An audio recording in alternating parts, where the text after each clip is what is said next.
एक अच्छा आर्टिस्ट वही होता है जो सिचुएशन को बहुत अच्छे से हैंडल कर लेता है। और आज की स्टोरी कुछ इस टाइप की है, होम बेकर्स के लिए। आई होप कि बहुत ही हेल्पफुल होगी इंशाल्लाह। तो आज की जो कस्टमर है, इन्होंने मुझे कहा कि 1 बजे तक इन्हें केक चाहिए। अब मैं समझी कि दोपहर के 1 बजे तक चाहिए था इन्हें, तो मैंने मैसेज इनका लेट देखा है। लेकिन जब मैंने देखा तो मैसेज तो उनका 2 बजे आया हुआ था।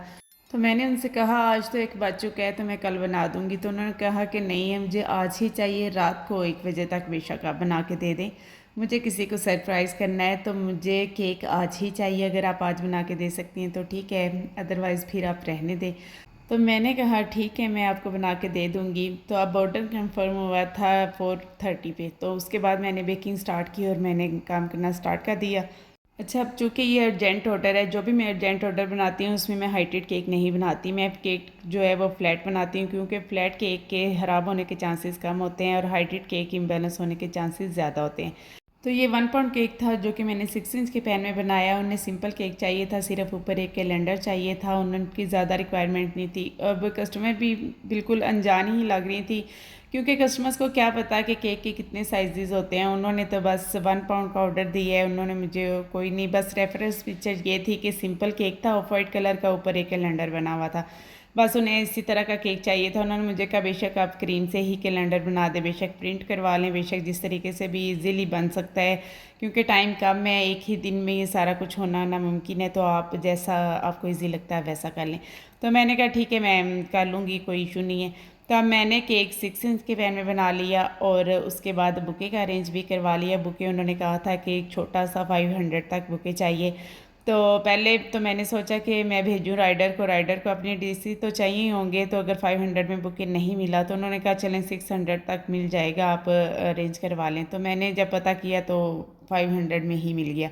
अब केक भी रेडी हो गया, बुके भी रेडी हो गया। तकरीबन 8 बजे मैंने कस्टमर से कहा कि आप मुझे प्रॉपर लोकेशन बता दें ताकि मैं 12 बजे तक वहाँ पे डिलीवर कर दूँ। तो उन्होंने मुझे कहा कि मैंने एक्रेलिक बॉक्स का जो ऑर्डर किया हुआ है वो आप तक पहुंच जाएगा, आपने केक उसमें रख कर डिलीवर करना है। मैं एकदम परेशान होगी कि अब एक्रेलिक बॉक्स का कितना साइज़ होगा, मैंने केक किस साइज़ में बनाया है, उन्होंने मुझे बताया नहीं। मैंने उनसे कहा मिनिमम 8 इंच का होना चाहिए एक्रेलिक बॉक्स।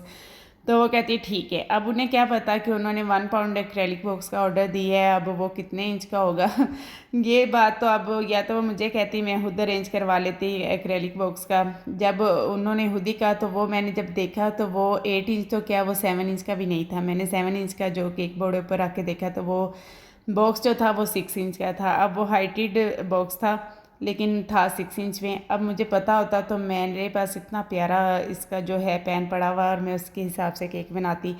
लेकिन फिर अब कुछ भी नहीं, अब कस्टमर के साथ बहस करना फजूल था, क्योंकि बॉक्स ऑलरेडी मुझे 11:45 मिला है और उसके बाद मैंने उसको कंप्लीट करना था। कस्टमर इतनी एक्साइटेड लग रही थी कि मुझे उनका सरप्राइज़ भी ख़राब नहीं करना था। अब जो मेरा केक है वो भी केक का जो बॉक्स है उससे बड़ा था। अब मैं क्या करती, मैंने फिर बटर पेपर के ऊपर केक को रखा और मैंने उसके अंदर जब रखा तो फिर एक्स्ट्रा जो था वो मैंने बॉक्स का साइज़ करते हुए वो मैंने साइड से कट कर दिया। और आज by chance he left over cream जो थी वो फ्रिज में पड़ी हुई थी, क्योंकि बच्चों ने ध्यान नहीं दिया, बच्चे सो रहे थे, तो वो मैंने फ्रिज में रख दी। वैसे लेफ़्ट ओवर क्रीम मैं कभी भी दोबारा यूज़ नहीं करती, बिल्कुल भी वो सेट मुझसे नहीं रहती, मैं वो केक में यूज़ नहीं करती। मैं उसको बच्चे हैं खा लेते हैं, और जब वो आइसक्रीम बन जाती है तो बच्चे बहुत शौक से खाते हैं। अब यहाँ पे बॉक्स रेडी करना था। बॉक्स के लिए मेरे पास अब वो ग्लू गन भी नहीं थी और उसका रॉड पड़ा हुआ था जो मुझे यूज़ करना नहीं आ रहा था। तो फिर मेरी बेटी ने लाइटर के साथ गर्म कर करके मेरी हेल्प की और मेरे साथ बॉक्स रेडी करवाया, और बहुत अच्छा सा बॉक्स जो था वो रेडी हो गया था।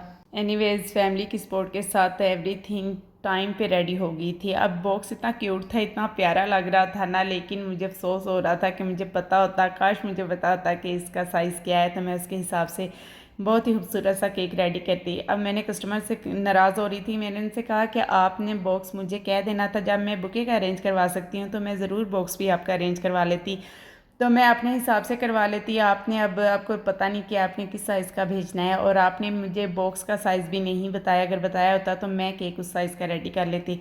उन्होंने कहा चलें अब जैसा भी है आप कर दें, कुछ ना कुछ करके प्लीज़ इसको कर दें। तो फिर एनीवेज़ मैंने रेडी कर लिया उसके हिसाब से, बॉक्स के हिसाब से। तो जब बॉक्स ऊपर रखने लगी सेम टू सेम साइज़ था, बड़ी मैंने मुश्किल से बॉक्स उसके ऊपर एडजस्ट किया तो वो हो गया, जो कि बहुत ही क्यूट और बहुत ही प्यारा लग रहा था। लेकिन अगर केक उसी हिसाब से बना होता तो इसकी खूबसूरती में चार चांद लग जाते।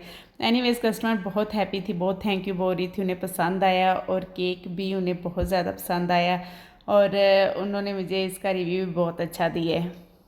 और पौने 12 बजे मैंने घर से डिलीवर कर दिया था और 12:30 बजे एग्जैक्ट लोकेशन पे कस्टमर को मिल गया था, उनके जो भी जाने वाले थे। ये ऑर्डर तो मुझे मिला था लाहौर से, लेकिन डिलीवर मैंने यहाँ इस्लामाबाद में ही की है। आपको कैसा लगा मुझे कमेंट बॉक्स में ज़रूर बताइएगा। तो नेक्स्ट वीडियो तक अल्लाह हाफ़िज़।